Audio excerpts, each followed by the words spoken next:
El siguiente programa es clasificación T, para mayores de 18 años.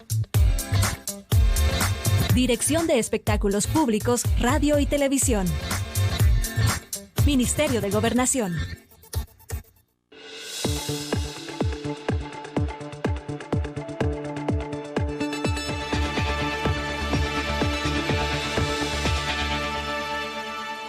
Bienvenidos y bienvenidas a una edición más de Temas y Debates. Les saluda Ricardo Sosa.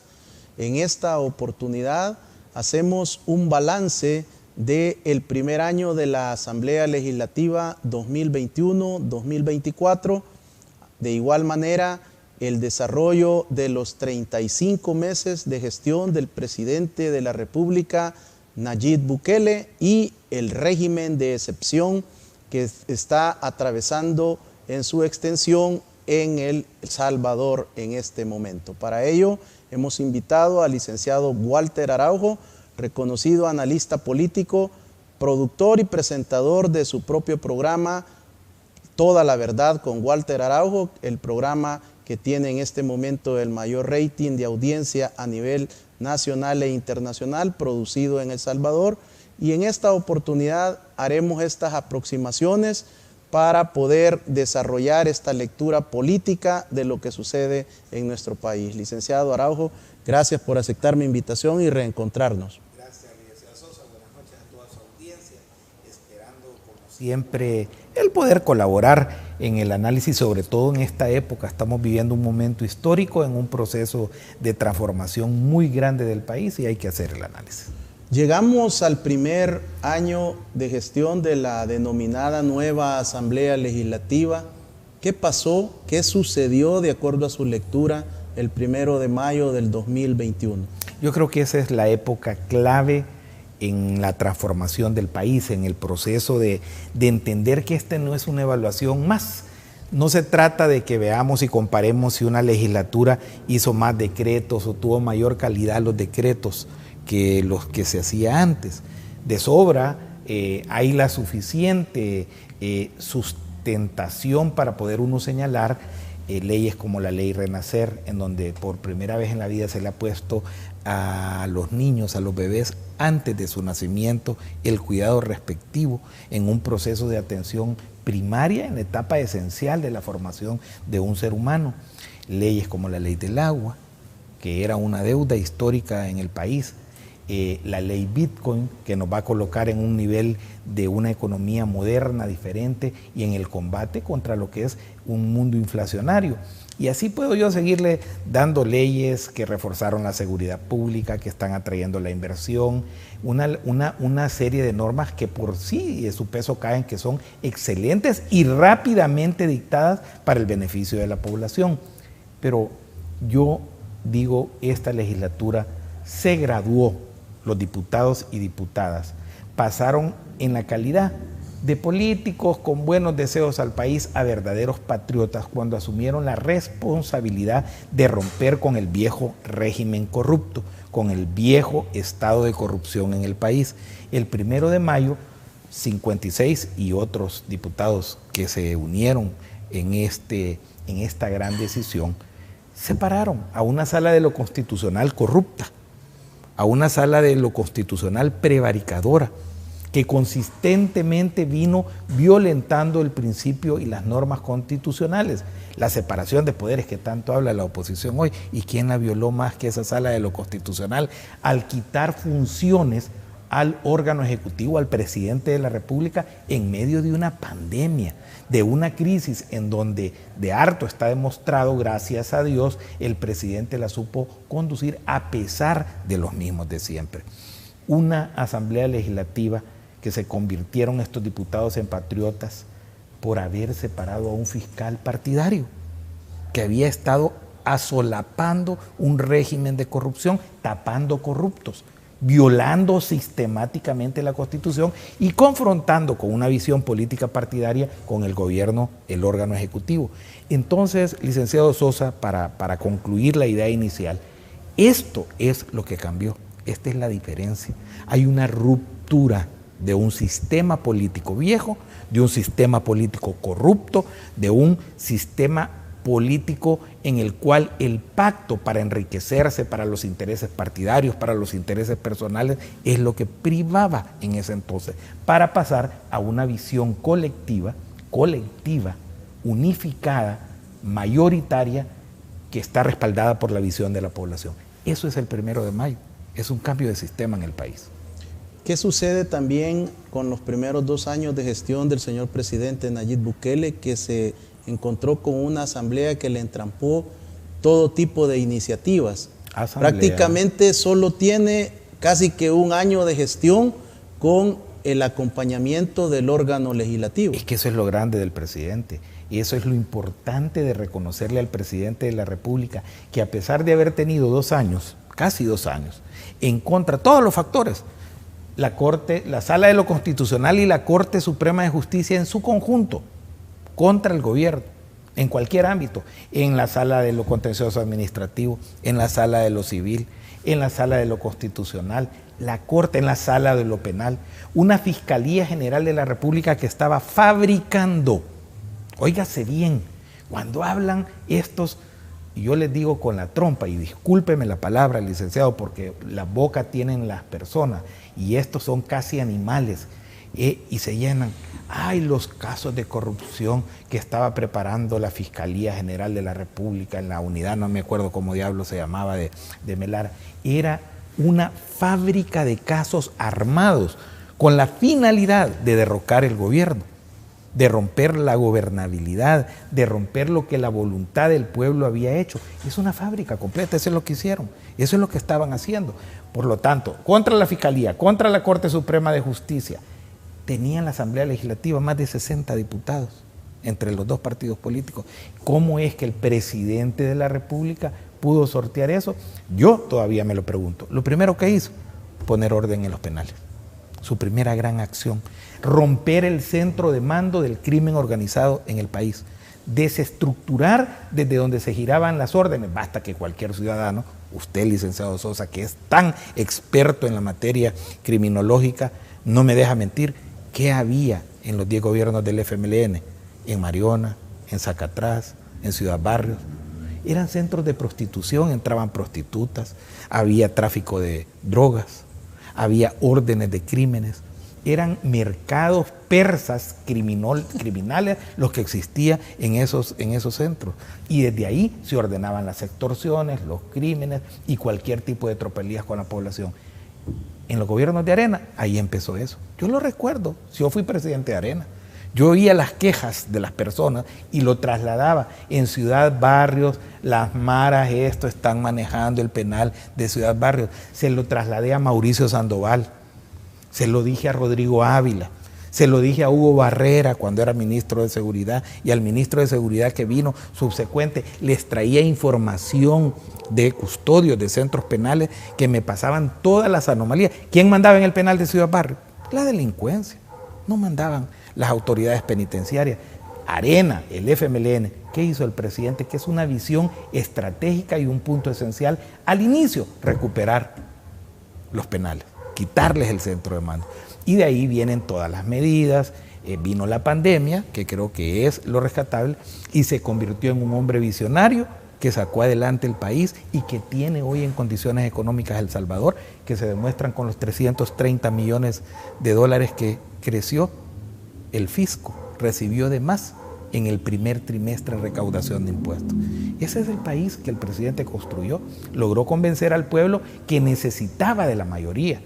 ¿Por qué lo convenció al pueblo? Porque venía trabajando, defendiéndolo, haciendo las cosas buenas para la gente, un plan de control territorial excelente, y ahí tiene usted la respuesta. 2 años de trabajo sin recursos, sin aprobaciones presupuestarias, con una pandemia y con la obstaculización permanente de los mismos de siempre. ¿Qué pasó con aquellos recursos que usted iba a interponer por el bloqueo de su candidatura a las elecciones por parte de la Corte Suprema de Justicia? Fíjese que tengo a bien informarle a usted y al pueblo en general que eso ya está lo más cerca posible que podemos imaginar. ¿Por qué?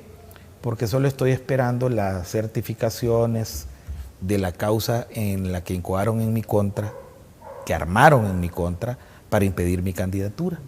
Ya está sentenciado, estoy sobreseído.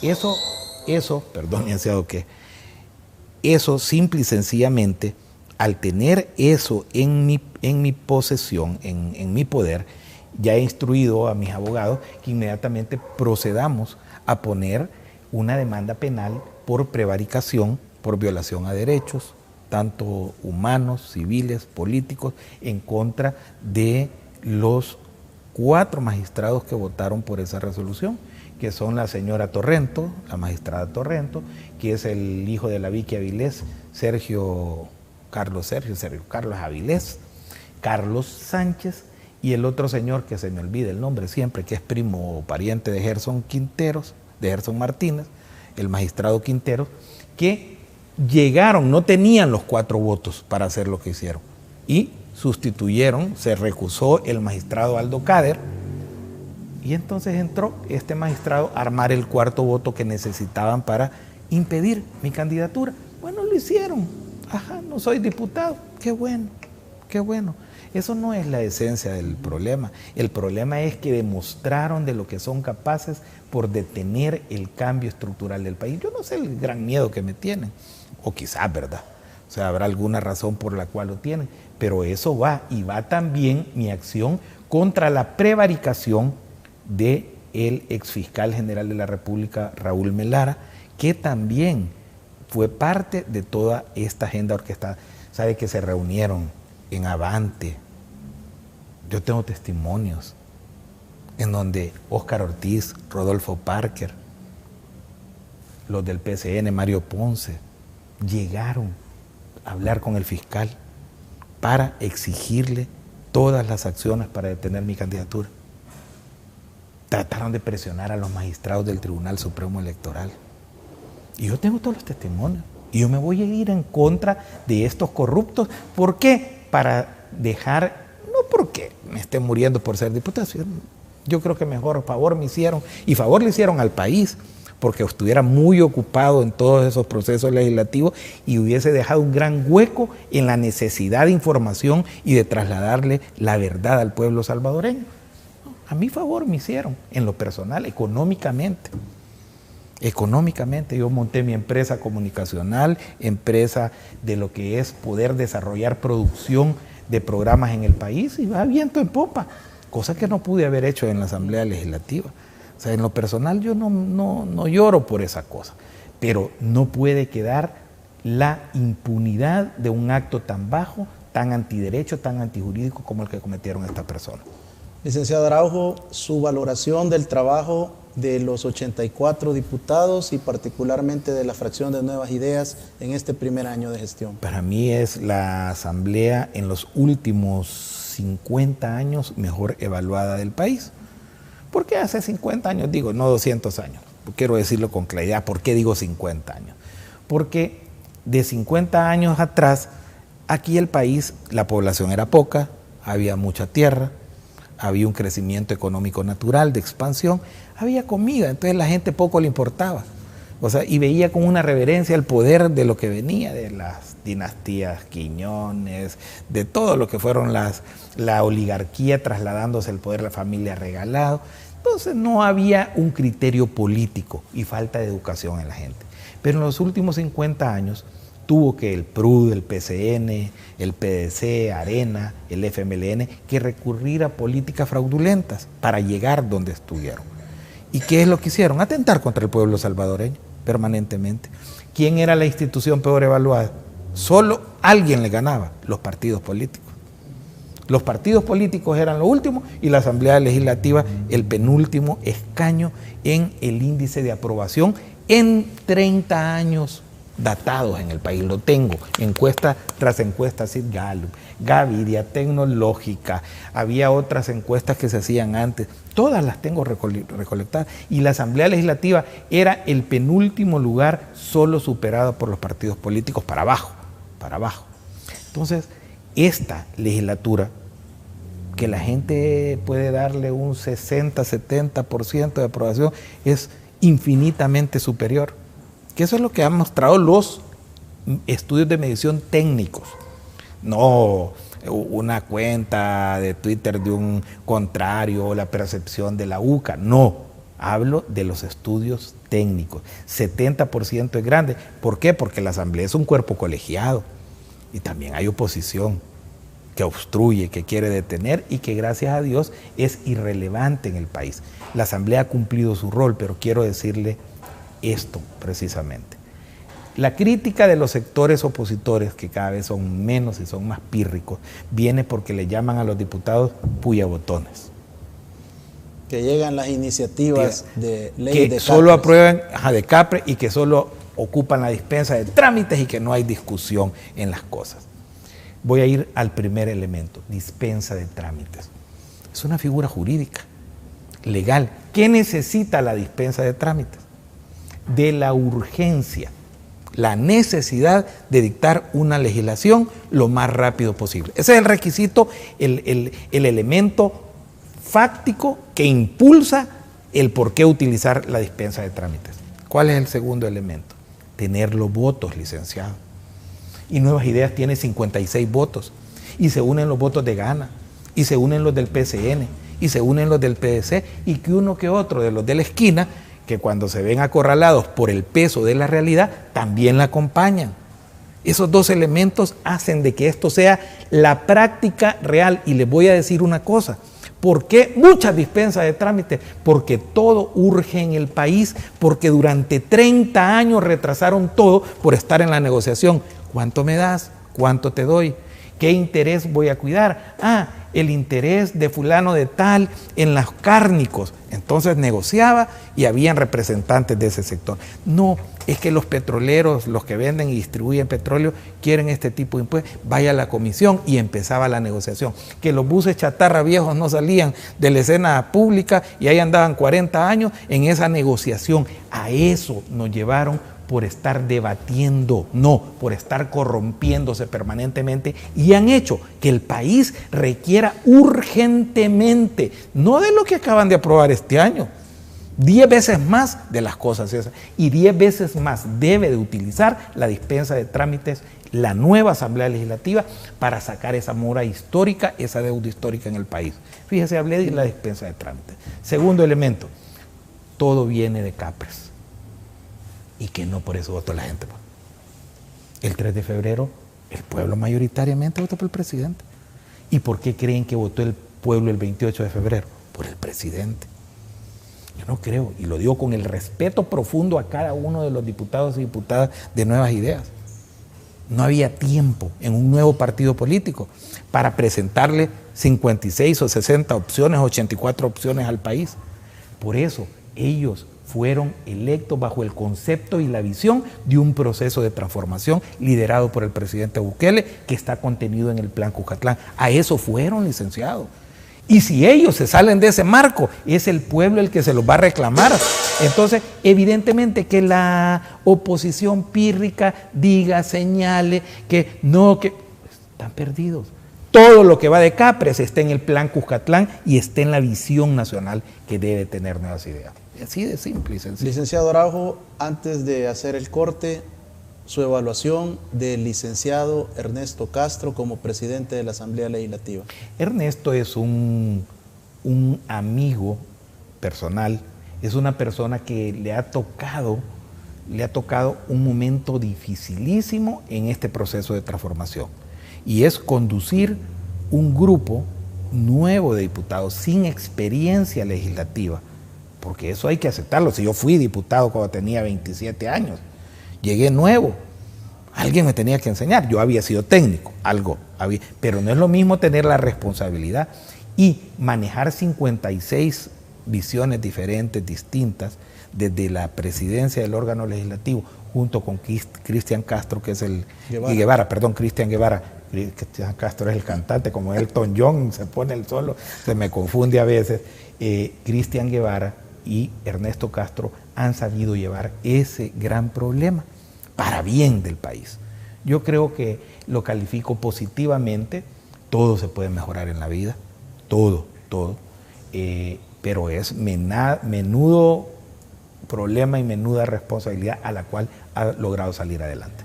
Así, la valoración política del licenciado Walter Araujo sobre el primer año de la Asamblea Legislativa, periodo 2021-2024. Al regresar, ¿cuál es el análisis y la evaluación de nuestro invitado en relación al gobierno del señor presidente Nayib Bukele al finalizar 35 meses de gestión presidencial? Regresamos.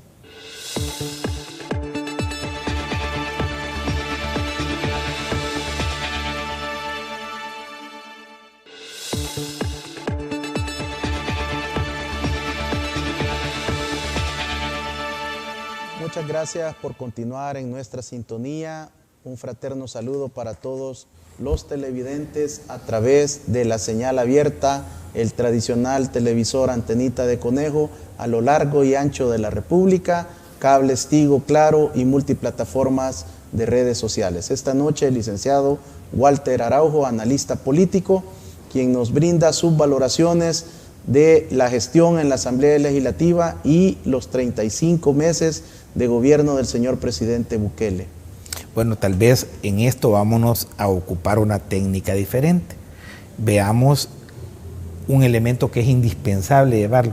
¿Cuál es el presidente o quién es el presidente mejor evaluado del mundo? Presidente Bukele. 83% la última medición. En primer lugar, durante más de 2 años y medio. Permanentemente, nadie lo ha bajado. 2 años y medio. ¿Qué quiere decir esta aprobación? Porque esto no es popularidad, no es me cae bien Nayib Bukele, me es simpático Nayib Bukele, las mujeres les gusta Nayib Bukele. No, es el nivel de aprobación en las diferentes encuestas de cada país, en donde en un pool de más de 43 presidentes del mundo han recogido toda esa información, la han depurado, la han promediado tomando ponderaciones, que eso es lo que tiene Grupo Mitofsky o T-Research, que son las que hacen esta evaluación, para poner entonces ese ranking. El ranking se sustenta en base de la aprobación. ¿Qué quiere decir eso? Es que es el pueblo el que está de acuerdo con las acciones y no está de acuerdo un mes. No es, hoy está bien el presidente, mañana está mal. Es constantemente en 3 años, hoy faltan esta noche. Faltan 28 días para culminar los 3 años. Y el presidente ha andado siempre en los 90% o más en la aceptación y aprobación del pueblo. ¿Qué es aprobación? Es decir, su gestión me parece. ¿Y qué es lo que le parece a la gente? La seguridad pública, usted es un experto. Usted ha hecho el análisis de qué es lo que ha cambiado. Oía a la diputada esta que entró por residuos, a la señora Claudia Ortiz de ese partido cuyo secretario general anda huyendo por acoso sexual de Vamos. Pues la excelsa diputada de Vamos pregunta, ¿cuáles son los resultados en los cuales pueden dar que el plan de control territorial es exitoso? ¿Cuáles están? ¿A dónde están los datos? Y le escuchamos plenaria tras plenaria, programa tras programa. Licenciado, ya hablamos hoy aquí de lo esencial al inicio, que fue recuperar el mando de los penales, eliminar el centro neurálgico del crimen organizado. Segundo elemento, el empezar a recuperar el espíritu y la visión y motivación de un cuerpo de seguridad, de los cuerpos de seguridad, en este momento Policía Nacional Civil, acompañados de la Fuerza Armada, de la inteligencia del Estado seguramente, todos los actores involucrados. ¿Para qué? Para proceder ¿a qué? A crear la visión del policía en la función de una misión clara y definida. ¿Y eso cómo se recuperó? ¿Levantando el espíritu con un diálogo o con una charla? No, dándole el respaldo y dándole el mando, decir aquí vamos, hacia allá vamos. Segundo, la gente tiene que comer. El policía estaba tirado, abandonado, estaba desprestigiado, estaba vilipendiado por la sociedad, mal alimentado, mal dormido, mal vestido, mal equipado. El presidente empezó, eso es un plan, ese es el plan de control territorial. El presidente inmediatamente equipó con mejor armamento, con tecnología, dotó de visiones estratégicas el plan de control territorial y el efecto ahí lo tiene, baja de homicidios, de extorsiones. Usted es experto más que yo. Segundo punto, área educativa. Es una laptop. Es la puerta al mundo y a la modernidad, no solo de los 1.350.000 estudiantes y niños, es de la familia que habita en la casa donde llegó la computadora. Eso es modernidad, entrar al nuevo mundo. Y falta mucho que hacer, claro que falta mucho que hacer. Hay que levantar la infraestructura y hay un plan de rescate de infraestructura educativa, salud pública. En medio de una pandemia global malísima y completamente golpeante a la humanidad, ¿cuántos salvadoreños perdieron la vida lamentablemente? Muy pocos en comparación de la magnitud de lo que se nos venía y cómo estábamos. Se recuperó el sistema de salud, hoy hay abastecimiento, hoy la gente reclama porque no está la medicina especial que quiere, y eso es bueno. Y debe la gente de ser demandante, claro que sí, porque hoy hay que hacerle al aparato de la diálisis más moderno, al escáner más moderno, o sea, que detecte hasta el último punto. Vamos en eso, pero la infraestructura en salud pública, la reforma del seguro social, la reestructuración, su visión estratégica es diferente, una salud distinta. ¿Quién la aprueba? Ahí están los índices. Salud, 90 y tanto %. Seguridad, 90 y tanto %. Educación, 89%. Infraestructura. Economía, licenciado. Economía, que es el tema más difícil de cualquier gobierno en el mundo. Y no está creciendo nuestra economía 10.3 pues, el año pasado. Y no acaba de recaudar 330 millones de dólares, más que el año pasado el ministro de Hacienda. Ahí vamos. La canasta, bueno, presidente protegiendo al pueblo, la gasolina, 4 puntos, ¿cuánto vale aquí? El galón, 4.35, y ahí ha estado, y no se ha movido. En Guatemala, 5.50 de dólar, en Honduras, 5.75, en Costa Rica, 5.65, en Panamá, 5.25. Entonces, ¿eso qué es? Cuidar el bolsillo del salvadoreño, una protección al consumidor activa, detrás de acaparadores. No ha pasado, usted no ha visto una nota ni en la panfletera prensa gráfica ni en el diario de hoy en donde hablen acaparamiento, subidas escandalosas de precios. Un gobierno actuando en la protección del bolsillo de la gente y un gobierno con visión económica. La ley Bitcoin es eso, es integración, es lucha contra la inflación, es llevar mejores. ¿Cuántos empleos se recuperaron? Todos los de la pandemia. El índice de empleo está creciendo en el país, la inversión 3.000 millones de dólares más. ¿Y eso qué trae? Empleo, comida para la gente. Vamos en el camino correcto. ¿Y qué es lo que viene? Un aeropuerto nuevo en el oriente del país, un tren del Pacífico, el bypass de Los Chorros, 7 pasos estratégicos de nivel primario y de necesidad primaria en las ciudades más importantes del país, el de La Utila, para citar un ejemplo. Infraestructura en carreteras. Ese es un gobierno que está poniendo siempre el interés primero del ciudadano, de la gente. Entonces, cuando usted viene, y yo a usted lo entiendo de su función de ejercicio periodístico esta tarde, pero yo escucho a los otros, a los mismos de siempre, a los de la esquina, a los irrelevantes, haciendo análisis económico, apocalíptico, negativo. Entonces, ¿y por qué el presidente de la República es el mejor evaluado en el mundo, el mejor aprobado en el mundo, el que respaldan su gestión más grande durante 3 años en el mundo? Ahí lo tiene. Y ya esto ya trascendió, porque él se convirtió en un líder latinoamericano. Honduras le va a dar la más grande condecoración, el Congreso hondureño, por ser un hombre humanista y solidario. No le bastó con atender su pueblo, sino que le ayudó a Honduras, a Guatemala, a Costa Rica, a Nicaragua, que no se dejó, es otra cosa, ayudar. ¿El señor presidente Nayib Bukele es aprobado o es popular? No, es aprobado. Es que esa es la diferencia. Si nosotros midiésemos la popularidad del presidente Bukele, seguramente andara por el 98-99%. Porque hasta los niños tienen derecho a mostrar la popularidad y adherirse a la popularidad. Eso es moda porque les es agradable, porque lo ven cool. Eso es popularidad. Aquí no estamos hablando de popularidad. La pregunta en las encuestas es clara. ¿Usted aprueba la gestión? ¿Usted aprueba las acciones del gobierno? Encuesta de la UCA, la Tecnológica, la Gavidia, Sigalo, Mitofsky, y en todas sale el 90%, 90 y tanto %. Eso se llama aprobación. Y el ranking de mejor presidente del mundo es sobre aprobación, no sobre popularidad.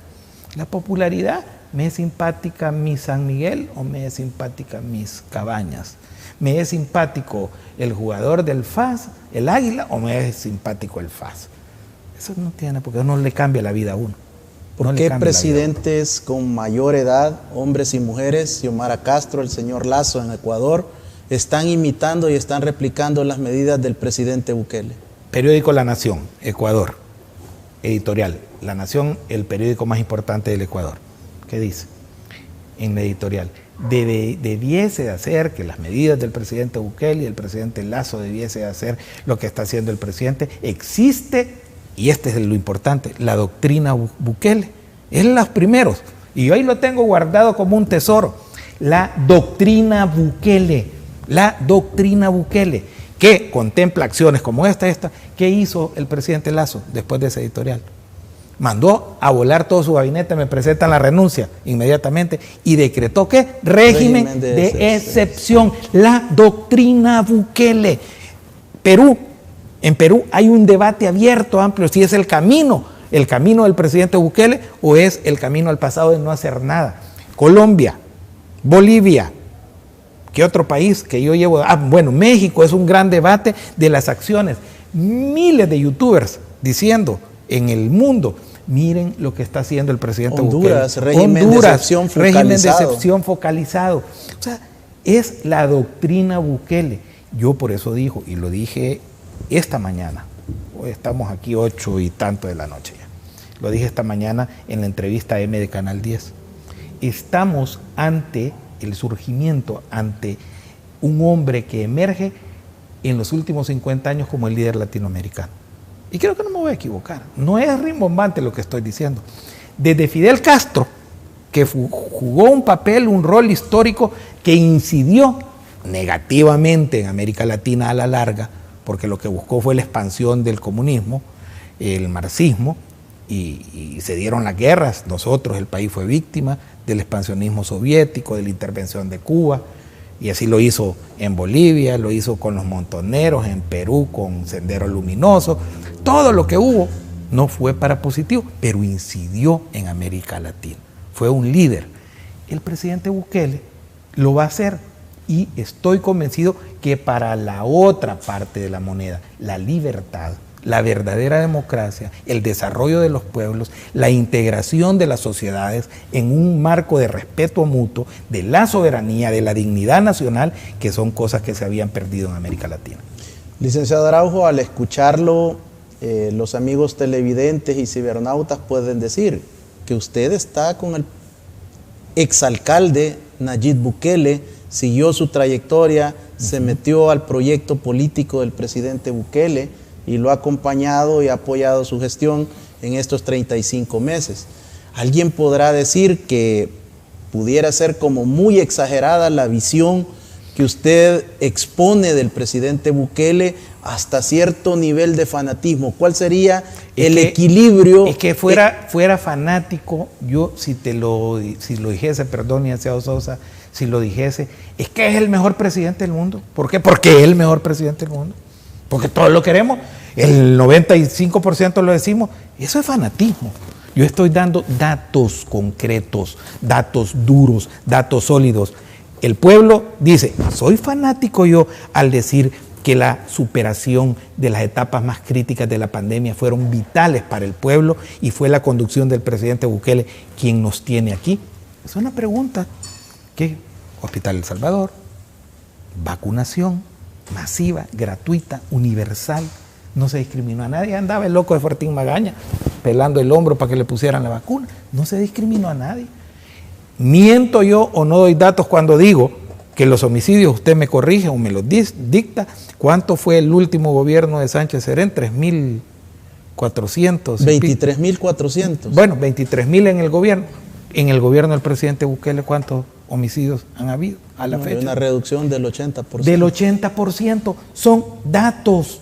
¿Cómo se siente la gente? Le preguntan a la gente más segura que con el gobierno de Arena o del FMLN, y el 90% dice que está del otro lado. Eso no es fanatismo. El tener una gasolina que vale $4.35 el galón, un dólar por abajo de cualquier país centroamericano o latinoamericano. Eso no es fanatismo, esos son datos. El tener infraestructura como la que se está creando en el país, un Surf City, el volver a reactivar la economía, entraron más de 400 millones de dólares por Surf City en la vacación de Semana Santa, la vacación y los días posteriores, a la economía nacional. Esos son actos de fanatismo, esos son datos duros y reales, eso es un país que avanza. Entonces yo no tengo por qué callarme, si tengo argumentos de decir que estamos ante un fenómeno político del surgimiento o de un hombre que emerge como un líder latinoamericano, le guste o no le guste. Otra de las críticas de los adversarios de la oposición y algunos también que rozan ya ser enemigos del señor presidente, le denominan como un tirano, como un dictador. ¿Qué le responde usted a esta gente que hace ese tipo de críticas y que, por cierto, muchas de esas rozan delito, el irrespeto a la investidura del presidente de la República? Ese último elemento, si aquí le dicen cualquier cosa, malas palabras, calificativos, ustedes lo que quieran, y es delito, ahí está en el código. ¿Contra quién se ha accionado? Nada. El fiscal Melara sí metió presos a 2 personas por tener opinión política o expresar algún criterio de dureza. Si a mí casi me mete preso, Melara casi me mete preso. No pudo, porque tuvo miedo. Me tuvo miedo. Es la verdad, porque me tuvo miedo. Y lo digo aquí frente a las cámaras. Pero otra gente podían ahí trapear lo que quieran. ¿Qué ha hecho o actuado el gobierno contra alguien por su opinión? Nada. ¿Qué es el presidente Bukele entonces? Es un líder, es un demócrata, es un hombre que está ocupado, que no pasa pendiente y que va a perder el tiempo el presidente Bukele por estar viendo qué dice el borrachín que vimos ahí en el Parque Cuscatlán de Medardo González. Todo encuañijado llegó ahí, que hasta casi se cae de bolo, que llegó a la fracasada marcha del 1 de mayo. ¿Qué va el presidente a andarle poniendo la atención a ese, no quiero decir el término porque quiero ser cuidadoso, cada quien es libre de hacer con su cuchumbo el tambor que quiera, pero esta persona que no se sabe si es aquí o es allá y que baila en medio de las marchas y se viste de una cosa con las uñas hasta el otro lado, el famoso ese Lady Drag de la oposición, ese es el liderazgo que tiene, que el presidente va a perder el tiempo en eso.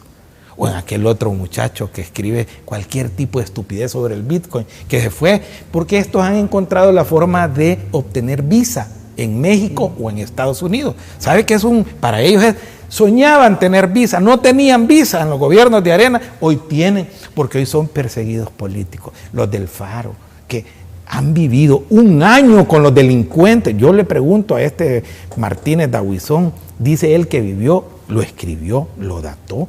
1 año vivió en una clica, y esa clica ese año no mató, no extorsionó, no robó, no vendió droga.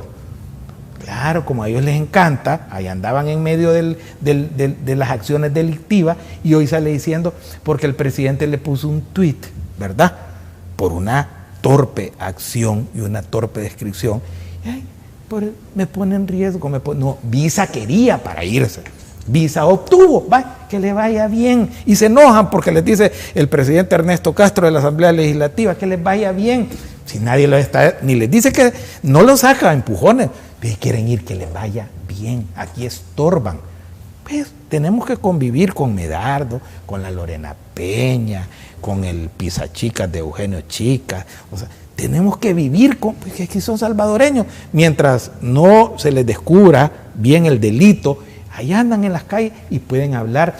Tienen TCS, Megavisión, tienen la prensa gráfica, el Diario de Hoy, Diario Latino, Diario El Mundo, a Pencho y Tencho y Aida, no, ya no se llaman así, parece que hoy se llaman los indios de la tribu. Tienen la KL, tienen la Sonora, tienen todo para hablar y lloran porque nosotros hablamos aquí en su canal, hablamos en Toda la Verdad. Hablan en el canal de la mañana del matutino de la entrevista M del gobierno, del canal del gobierno, y en el diario El Salvador. Compare usted la potencia, aquí hay libertad, aquí hay democracia. Los que quieren callar no son ellos, pero lamentablemente para ellos están las redes sociales, están estos poquitos medios de comunicación que basta y sobra. ¿Por qué, licenciado? porque el pueblo no los quiere a ellos, ya los conoció, y por lo tanto el pueblo en 97, 98 se va a venir a escuchar la verdad en el lado correcto. Así, la valoración del gobierno del señor presidente Nayib Bukele por medio del analista político, el licenciado Walter Araujo. Al regresar, conoceremos cuál es su opinión sobre el régimen de excepción y veremos si logramos algunas predicciones desde el olfato político del licenciado Walter Araujo. Regresamos.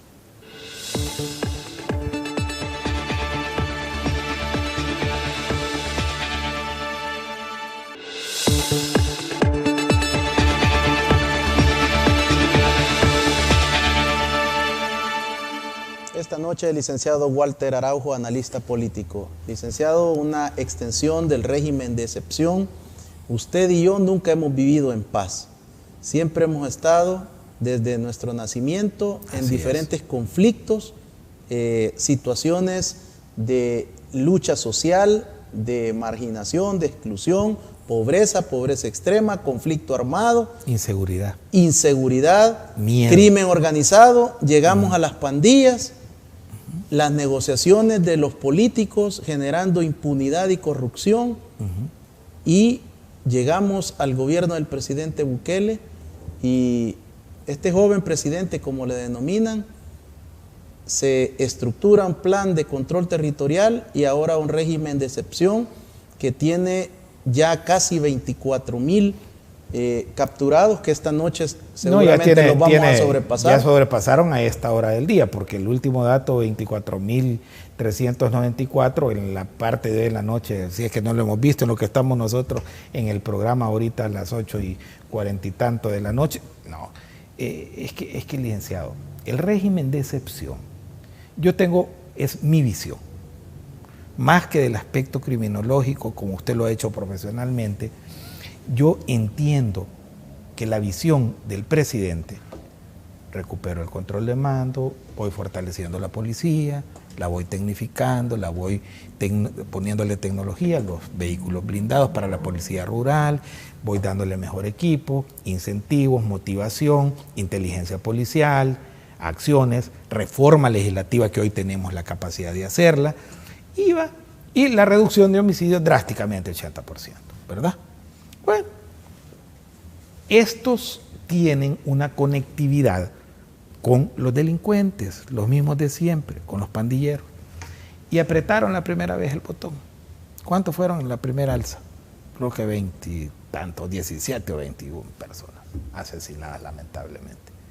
Bueno, se hicieron los correctivos, ¿verdad? Pasó. Bien, al tiempo volvieron la segunda vez a apretar el botón para decir aquí estamos, ¿verdad? Bien. Y su bendito tesis mentirosa, inventada de la tesis que no casa por ningún lado. Es que ellos leen mucho la historia mexicana, creo yo, y colombiana, porque creen que aquí el señor que mataron de la DEA allá cerca de Guadalajara, Alcaro Quintero, que era agente de la DEA, él estaba negociando con el cartel de Guadalajara para desactivar lo que era aquella gran hacienda de marihuana, el Búfalo y todo eso. Y entonces han venido conviviendo la misma DEA negociando con los delincuentes. Si todo está datado, Anabel Hernández, que es una criminóloga que escribe sobre crimen organizado, hay que leer todos esos libros para entender uno el que creen, esto es en su fantasía, creen que es México aquí, que el presidente Bukele ha logrado el éxito de desarticular lo que ha desarticulado porque tiene una negociación que ellos tuvieron en el pasado. Nada más falso que eso. ¿A qué voy yo con este punto? La tercera vez. ¿Por qué creo yo que apretaron el botón y la orden de matar? Catalino Miranda, un controvertido empresario que está detenido. Este señor en la ruta 42-652, que es prácticamente el dueño, por más que le pongan cooperativa, todos sabemos que son los buses y los microbuses de Catalino Miranda. Este señor fue detenido, procesado, y entonces ahí se tocó dos fibras muy sensibles. La económica, al crimen organizado, y a la parte política que ocupa este tipo de personajes para las negociaciones y las presiones de paros de autobuses empresariales y todo. Entonces, es evidente que esto exigió al plan de control territorial ya una aceleración total. O sea, esto iba a ir, pero lo aceleraron. Por lo tanto, las condiciones del régimen de excepción son las condiciones desde la existencia de las pandillas, el nacimiento, hasta el tope que llegamos, que fue ese fatídico fin de semana que trajo 86 muertos.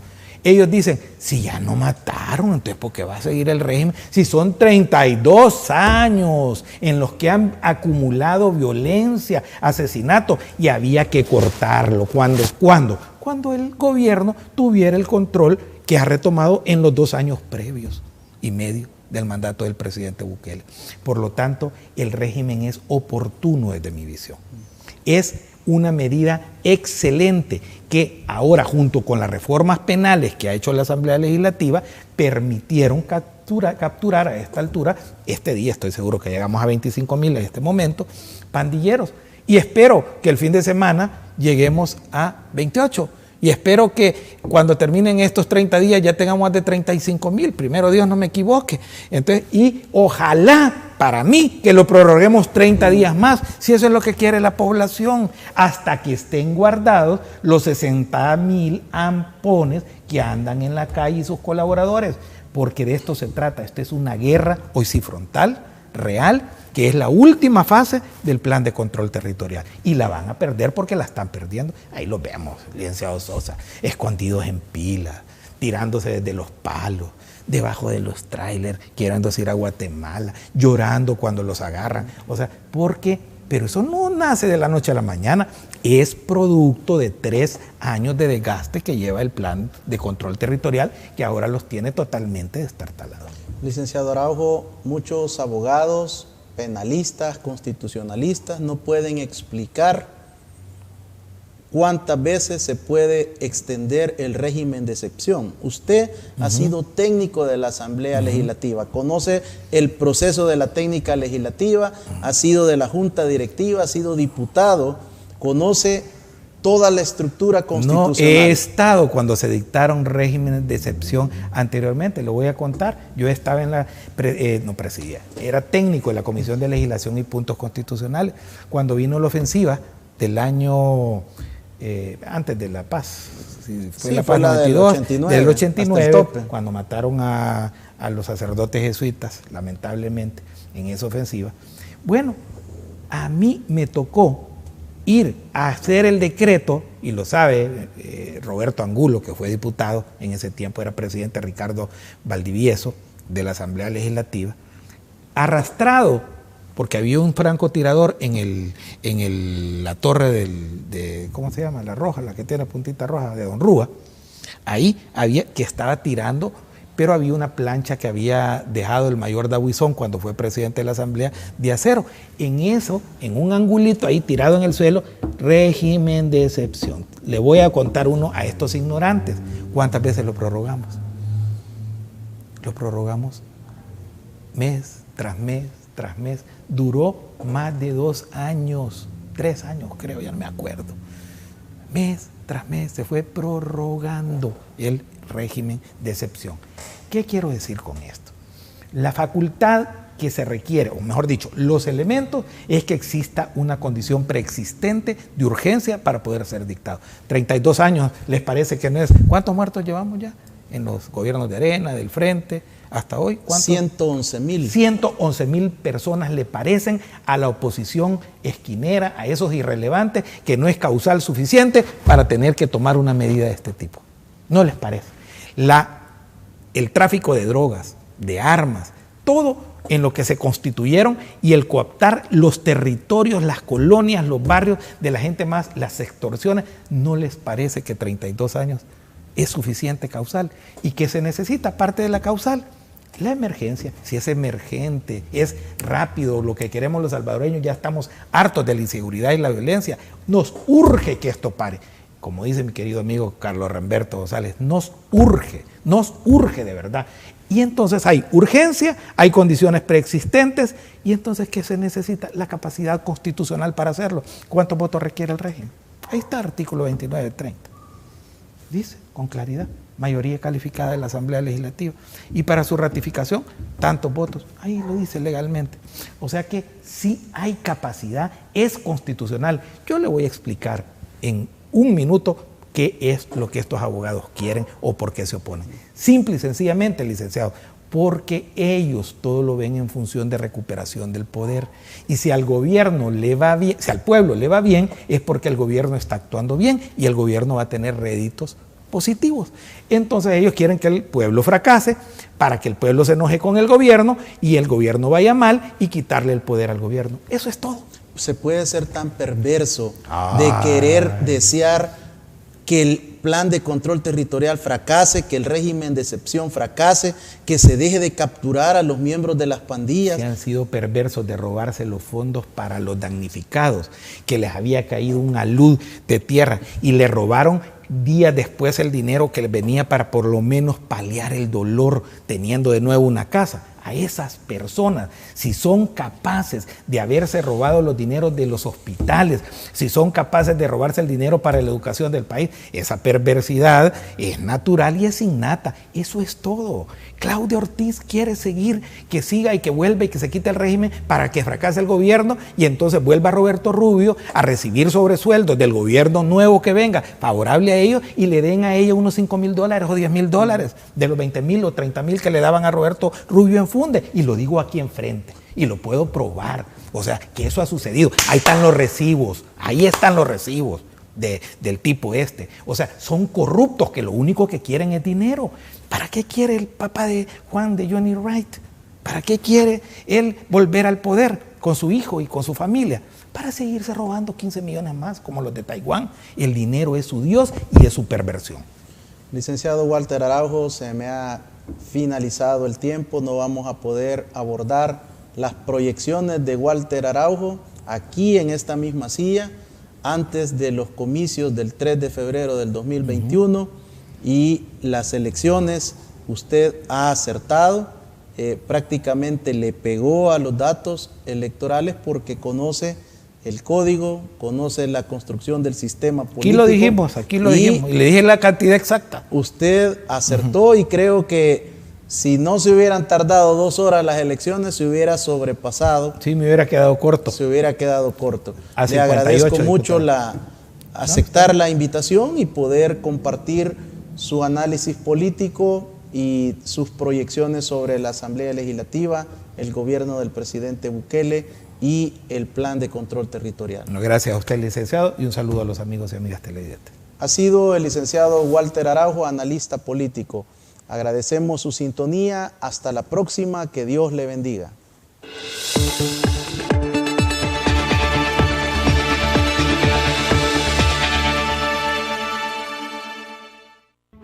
Los conceptos vertidos en el programa anterior son responsabilidad directa de quien los emitió. En ningún momento representan la línea editorial de esta estación televisora.